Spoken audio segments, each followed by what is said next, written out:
Welcome to the Deep Dive. We're here to help you make sense of the really complicated stuff out there, trying to find those surprising insights hidden in all the noise. Yeah, it's true. The world is, well, incredibly complex. You've got all these systems, right? Like how disease spreads or why prices are what they are, even something fundamental like why we age. Exactly. It feels like they have a mind of their own sometimes. So how do we even start to get a handle on it all without just getting totally overwhelmed? Well, that's the fascinating part. Often the best way to understand that complexity is actually to simplify, to build models that strip away the noise and show you the core mechanics underneath. It's like finding the elegant code running behind the messy interface of reality. Precisely. And these models can reveal patterns, behaviors you just wouldn't see otherwise. And that's exactly what we're doing today. We're taking a deep dive into some really cool material from a YouTube channel called Primer. They use these clever, almost simple-looking blob simulations. Right, these little animated blobs.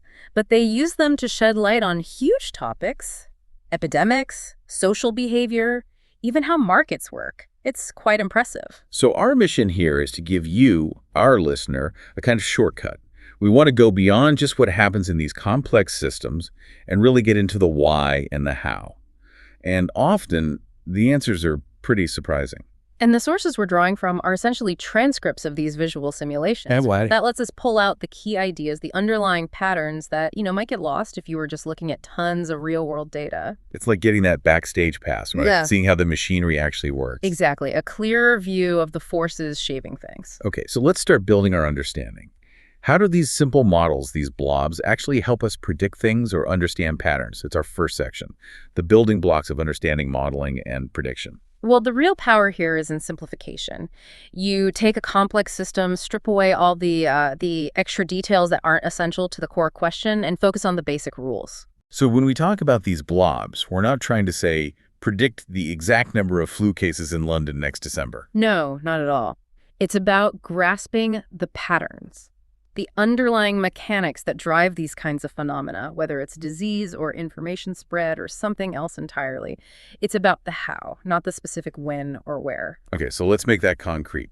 How does Primer use blobs to simulate an epidemic? Right. So imagine a digital city, okay? And it's got thousands of these little blobs living in it. They have homes, they have non-home places, maybe work or shops, and they move around each day. So they interact. They interact. And to model a disease, we use what's called the SIR model. It's a standard in epidemiology. Each blob can be in one of three states. SIR. I've heard of this. Exactly. S is susceptible. They're healthy blue blobs, but they can get sick. Then they get infected. And they turn red. They become infectious. Now they can spread the disease to other susceptible blobs they share a virtual room with. In this specific simulation, they stay infectious for just 2 days. Only 2 days. Yeah, it's a parameter you set. And after those 2 days, they enter the recovered state. They turn gray. And importantly for the simple model, they're now permanently immune. Wow, okay, so super simplified compared to reality. No varying symptoms, no different infectious periods. Right, none of that complexity. But what's amazing is, even with this simplicity, you can see really clear macro-level patterns emerge. You see how the disease spreads through the population without getting, bogged down in every single real-world complication. It gives you the basic shape of the thing. It gives you the shape, the fundamental dynamics. It shows that sometimes, less detail actually gives you more understanding of the big picture. Okay, so let's talk about a key metric, R0, R0. We heard this term constantly a while back. Yes. R0 or R0, Oh. the basic reproduction number. It's fundamental. It tells you, on average, how many new infections one single infectious blob will cause. But only if everyone else around them is susceptible. Right. Exactly. That's the crucial condition. So if R0 is, say, 3, then in a totally naive population, each infected blob kicks off 3 more infections, on average. And that leads to Exponential growth. 1 becomes 3, 3 becomes 9, 27. It shoots up incredibly fast, that classic J-curve. But wait, you said R0 is only for a totally susceptible population. that doesn't last, does it? It doesn't. That's the critical point. As soon as people start recovering and becoming immune, those gray blobs, the proportion of susceptible people, S, goes down. So the actual number of new infections each sick person causes starts to drop. Precisely. And that's where the effective reproduction number, often called just R or RT, comes in. It's basically R naught multiplied by the fraction of the population that's still susceptible, S. So R equals R0S. You got it. As S decreases, R decreases. That's why the growth slows down. Yeah. It stops being purely exponential and turns into that more familiar S-shaped curve, the logistic growth curve. And the magic number is 1, right? When R drops below 1. That's the tipping point. When R is less than 1, each existing infection causes, on average, less than 1 new infection. So the total number of active cases starts to shrink. The epidemic is declining. And that point where enough people are immune that R naturally hits 1, even without interventions, that's herd immunity. That's the herd immunity threshold, yes. It's the point where the epidemic naturally starts to recede because there aren't enough susceptible people left for it to easily spread. So understanding R naught versus R helps you see why outbreaks behave differently and why things like vaccines or distancing work, they're trying to push that effective R below 1. Exactly. It's all about reducing R. And the simulations really bring this to life. You can see the shapes of epidemics change dramatically based on R naught. How so? Well, if R naught is high, say 2.5, you get this massive sharp peak, lots of cases quickly, then it burns out fast as immunity builds. If R naught is lower, like 1.5 or 1.1, the peak is much lower, but the epidemic drags on for longer. And if R naught is below 1 from the start, like 0.9? It just fizzles out. It can't sustain itself. Maybe a few initial cases, but no real outbreak. Okay, here's something that surprised me from the notes. You'd think things like how long someone is infectious or how big the population is would drastically change the percentage of people who get sick, right? Intuitively, yes. You'd think a longer infectious period means more spread, or a bigger city means a higher percentage infected. But the simulations show something really interesting. What's that? For a given R naught, while things like infectious period or population size absolutely change the timeline, how fast it happens, the final percentage of the population that gets infected, and the peak percentage end up being remarkably similar. Really? So R naught is like the main driver of the overall impact percentage-wise. It seems to be the dominant factor in these simplified models. It's as if the R naught sets an inherent potential for the epidemic, and herd immunity acts as the brake. Regardless of how fast you get there or how many blobs you start with, it's quite counterintuitive. That really shifts how you think about it. It's less about the speed and more about that fundamental transmissibility number. And these models can also show us the endemic phase, where a disease doesn't just disappear but sort of sticks around. Like the flu or the common cold. Exactly. In the simple SAR model, the disease would die out because everyone becomes permanently immune. But that's not realistic. Right. Immunity wanes or new susceptible people are born. Precisely. So if you add those factors, give blobs a lifespan, replace dying ones with new susceptible blue blobs, the simulation settles into an equilibrium. The effective R keeps getting pulled back towards 1. It fluctuates around that herd immunity level. And that's where those herd immunity estimates, like 50-70% for COVID, come from? Calculated from R naught? Often, yes. The basic calculation is 1R0. It represents that balancing point in an endemic state. It's a constant dynamic dance. Which makes eradication incredibly difficult. Extremely. The simulation showed that even with 60% vaccination for an R naught of 2.5, right around that herd immunity threshold, the disease could be eradicated in the simulation. Gone. But just slightly lower, say 50% vaccination. And it wasn't enough. The disease could still wobble around that endemic level, finding pockets of susceptibles. It never fully disappeared. So real eradication means getting everyone, potentially including animal reservoirs. That's the huge challenge. Smallpox is the rare success story.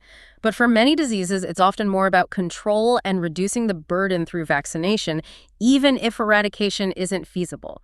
More vaccines always mean fewer sick blobs, smaller spikes. Okay, let's shift gears a bit, from populations and disease curves to something more about individual events and chance, the language of likelihood, probability, and the binomial distribution. Right, this might seem different, but it's still built on mathematical fundamentals. Many things in the world involve probability stacking up. So let's use the example. A basketball player makes 60% of their free throws. What's the chance they make exactly 7 out of their next 10 shots? It seems simple, but it opens up this whole area. The binomial distribution is the tool for this. It calculates the likelihood of getting a specific number of successes, like making a shot in a fixed number of independent trials where each trial only has 2 outcomes. Yes, no, make, miss. Success or failure. Exactly.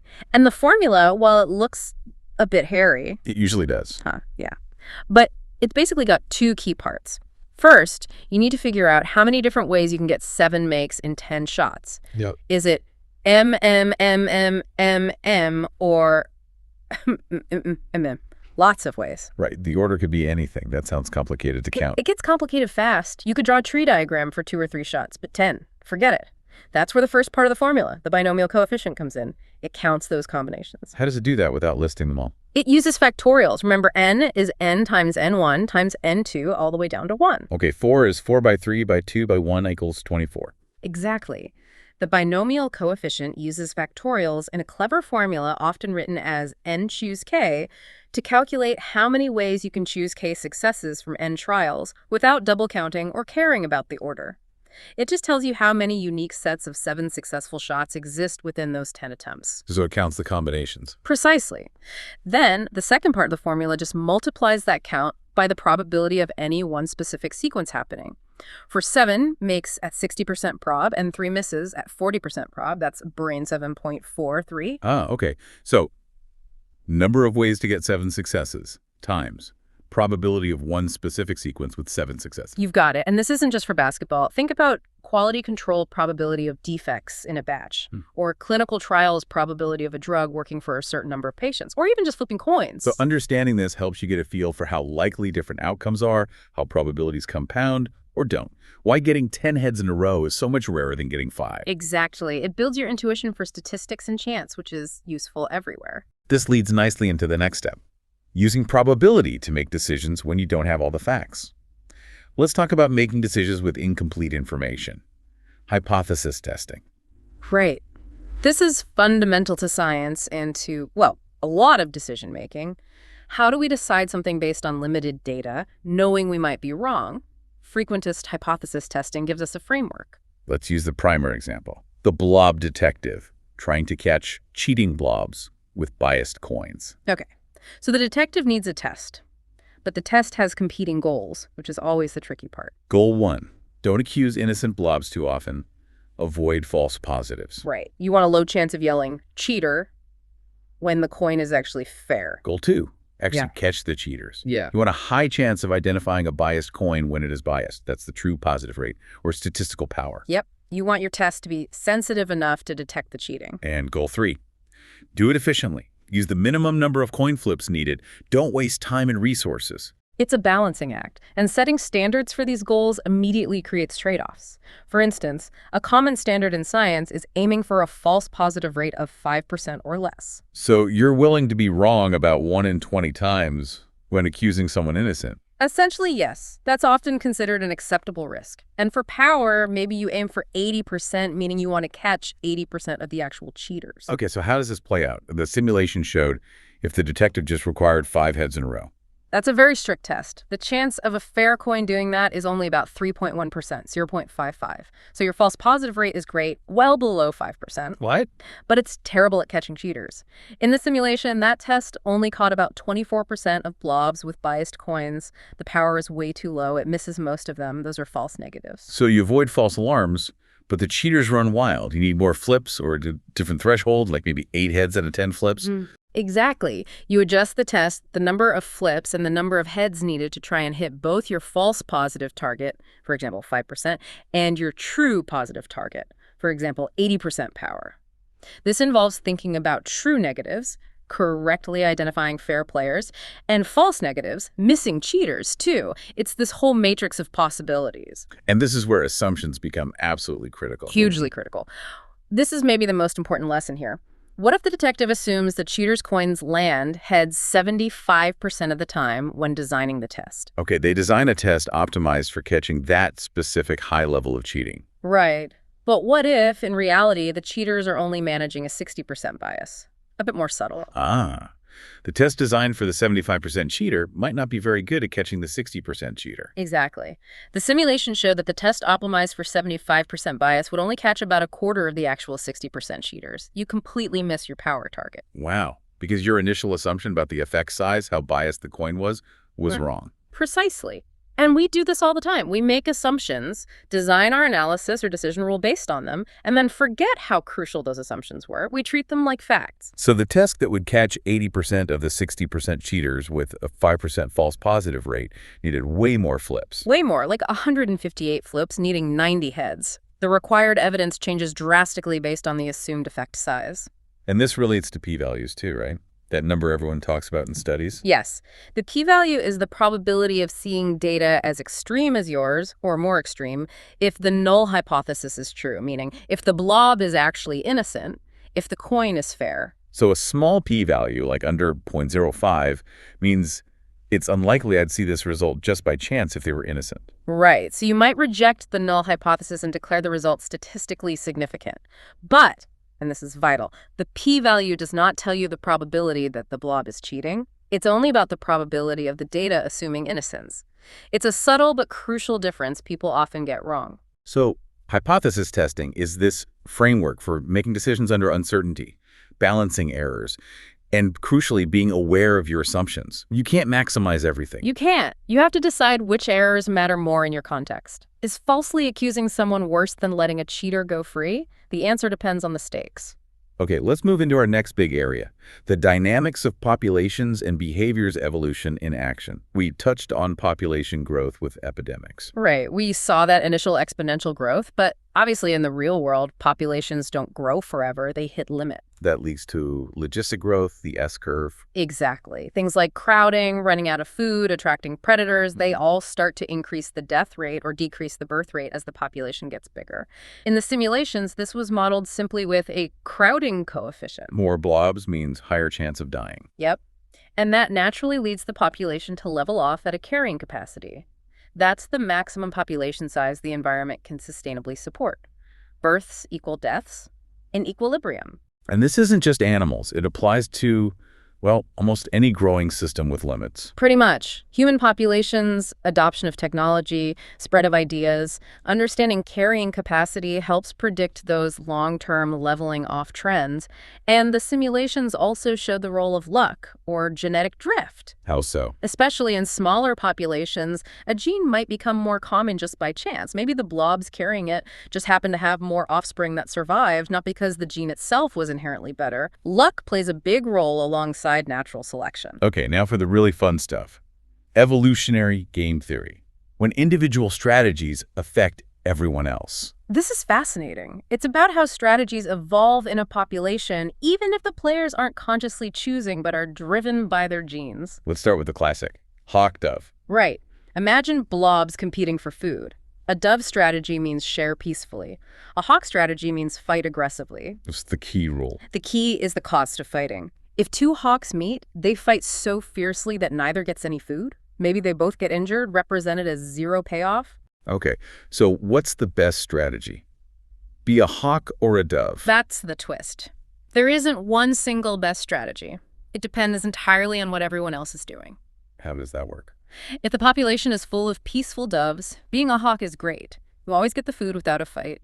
You exploit the doves. But if everyone starts being a hawk? Then being a hawk is terrible. Yeah. You keep getting into these costly fights where nobody wins. In that situation, being a dove is much better because you at least avoid the fights, even if you don't always get food when meeting a hawk. So the best strategy is be different. Kind of. Do the opposite of the majority. This creates a dynamic balance. The population tends to settle at an equilibrium mix of hawks and doves. In the basic setup, it was often around 50-50. And this equilibrium point where nobody can improve their outcome by just changing their own strategy given what others are doing, that's a Nash equilibrium. That's exactly what a Nash equilibrium is.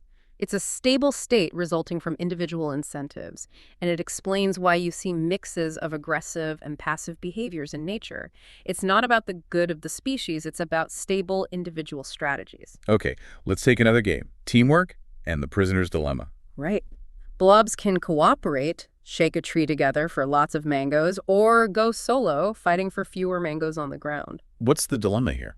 The dilemma is that individually, going solo always looks like the better option, regardless of what the other blob does. Wait, always? How? Think about it. If the other blob cooperates, shakes the tree, you get more mangoes by going solo and grabbing the fallen fruit, 1.75 versus 1.5. If the other blob goes solo, you still do better by going solo yourself. 0.75 fighting versus zero point 0.5 trying to shake the tree alone. Huh. So no matter what they do, you're better off being selfish. Individually, yes. That's the prisoner's dilemma. Both players are incentivized to defect, go solo, even though they'd both be better off if they could just trust each other and cooperate, both shake the tree. And this explains why cooperation can be so hard to establish, even when it's mutually beneficial. Absolutely.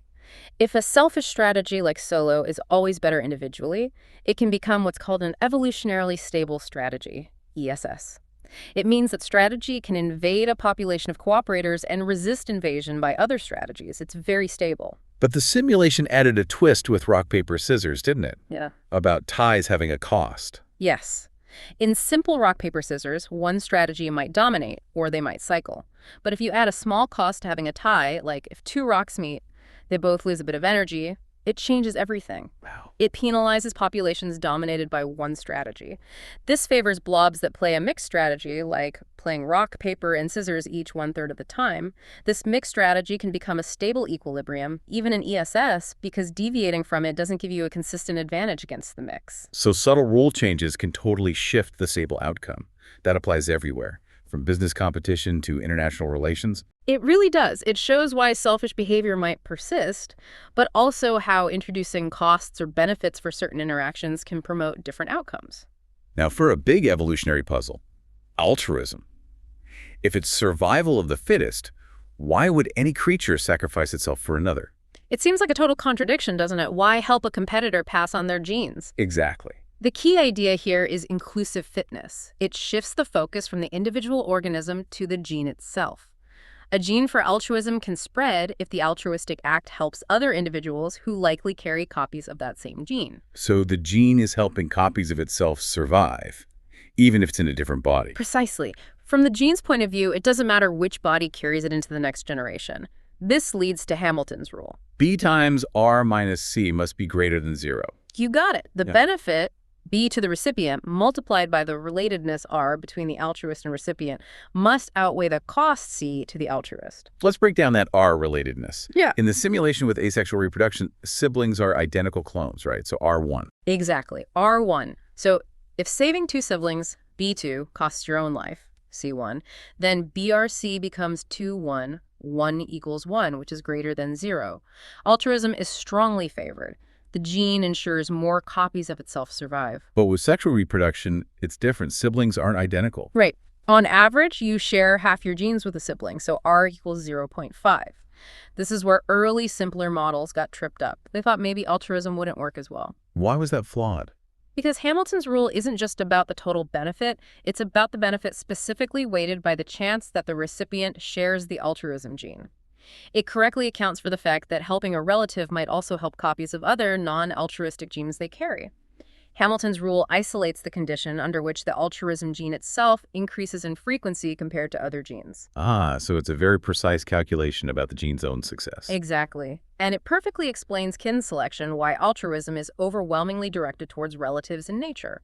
Parents sacrificing for offspring, worker bees for their queen sister. The math works out because R is high enough. It also showed that greenbeard altruism, helping anyone with the same visible trait coded by the same gene, is really unstable. Very unstable.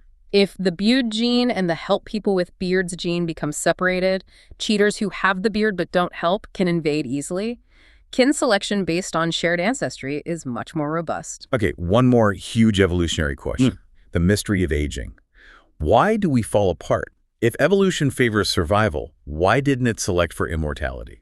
It's one of the deepest questions, and the answer is kind of brutal, evolutionarily speaking. Uh-oh. The core idea is that the force of natural selection gets weaker the older an organism gets. Weaker, why? Because of extrinsic mortality. Things like predators, accidents, starvation, disease. They're likely to kill you anyway before you reach extreme old age. So, from evolution's perspective, there's less benefit in investing resources to maintain the body perfectly indefinitely if something else is probably going to end your reproductive life first. So evolution prioritizes early life success because you might not even make it to late life. Pretty much. Why build a perfect machine designed to last 100 years if most models get crashed by external factors after 30? It's a matter of resource allocation for maximizing gene transmission over generations. This leads to the first mechanism, mutation accumulation. Right. Mutations are always happening randomly. Some might cause problems, but only late in life. After the peak reproductive years. Exactly. Because selection is weak late in life, these late-acting harmful mutations aren't effectively weeded out, they just accumulate in the gene pool over generations. Lots of small, late-acting problems eventually add up to what we perceive as aging, that increasing chance of death or failure as you get older. Genetic drift also plays a role here, letting these mutations hang around by chance. So aging isn't programmed, it's more like neglect. Evolution stops caring so much about maintaining the body perfectly after reproduction is mostly done. That's a good way to put it for this mechanism, but there's a second, perhaps even more powerful one. Which is? Antagonistic pleiotropy. This is the really counterintuitive one. Antagonistic means opposing. Pleiotropy means one gene having multiple effects. Exactly. What if a single gene gives you a big advantage early in life, say, helps you reproduce more or survive better when young, but that same gene causes problems later in life? Like a trade-off. A direct trade-off. Because early life success is weighted so heavily by selection due to extrinsic mortality, evolution will strongly favor such a gene, even if it causes aging or disease later on. The early benefit outweighs the late cost in terms of passing on genes. Wow, so aging could actually be a byproduct of genes that were selected for because they helped us when we were young. That's the idea. The p53 gene is often cited as a possible example. It helps prevent cancer early on, big benefit, but might hinder tissue repair later, cost. Selection favors the net positive effect on reproductive success across the entire lifespan, which often means favoring early benefits despite late costs. So aging isn't a mistake. It's a kind of evolutionary side effect of optimizing for reproductive success in a dangerous world. That's the current understanding, combining mutation accumulation and antagonistic pleiotropy. It's a complex outcome of these evolutionary forces. All right, let's pivot one last time. From biology to economics in miniature. Resource allocation in markets. How do individuals make decisions about value? This section looks at how individuals, or our blobs again, allocate scarce resources like time to maximize, well, let's call it happiness, or utility. The example is a blob foraging for mangoes and wood in a forest. Right, and the first concept is the production possibilities frontier, PPF. It's just a curve showing the maximum combinations of mangoes and wood the blob can gather in a given amount of time. It shows the trade-off, right? More mangoes means less wood. Exactly, you can't have everything. Then we need to define value. We assign a happiness score or utility to different bundles of goods, and crucially, we usually assume diminishing marginal utility. Meaning the first mango makes you way happier than the 10th mango. Precisely. Each additional unit of something usually adds less happiness than the previous one. This is a key assumption in many economic models. It's how we often model preference. So the blob tries to get to the combination of mangoes and wood on its PPF that gives it the highest happiness score. Yep. It finds its optimal point. And what's interesting is how it adjusts. If suddenly mangoes become twice as valuable, maybe a baby blob arrives that needs mangoes. The blob doesn't just collect more mangoes. What does it do? It shifts its balance. It collects significantly more mangoes, yes, but it likely still collects some wood, just less than before. It finds a new optimal mix based on the new relative values and the principle of diminishing returns. The changes aren't always simple or linear. It highlights how subjective value is, how trade-offs work, and how our decisions depend on these assumptions about utility. Absolutely, and how small changes can ripple through the system in non-obvious ways. Now scale that up. What happens when many blobs interact in a market? The invisible hand at work, supply and demand. This is where we see self-organization.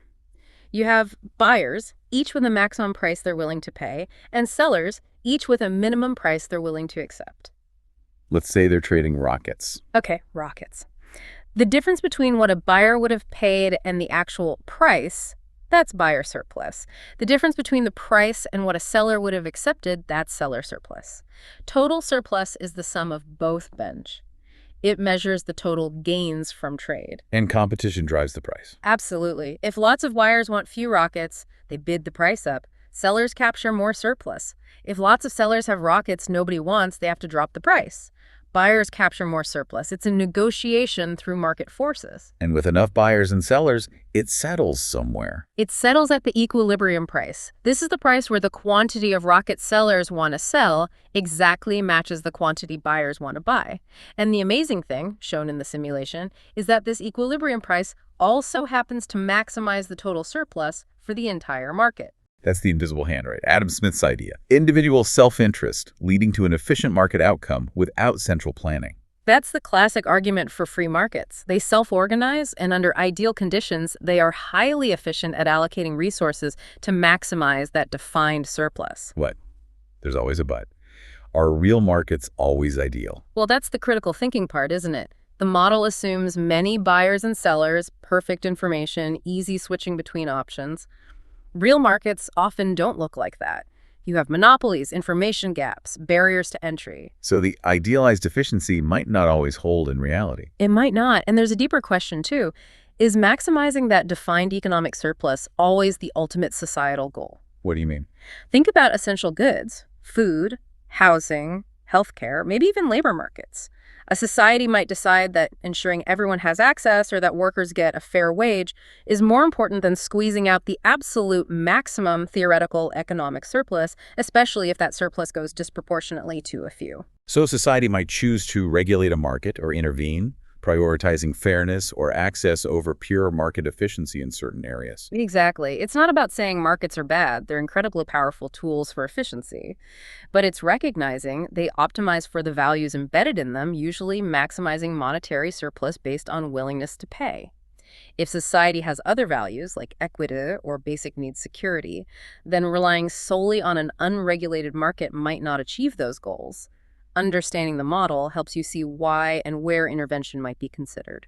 So understanding the strengths and limitations of the market model helps you navigate those debates about regulation, subsidies, price controls, etc. It's a tool, not a universal solution. Precisely. Know how the tool works, know what it's good for, and know when you might need a different tool or some adjustments. Wow, we've covered a lot of ground. From blobs simulating diseases to probability, evolution, aging, economics. It's quite a journey. It really is. But there's that common thread, isn't there? How these simplified models, these basic rules, can illuminate really profound principles about how complex systems operate. So let's try to distill some key takeaways for you, the listener. What have we learned? Well, first, I think it's that huge complexity often boils down to surprisingly simple underlying rules and interactions.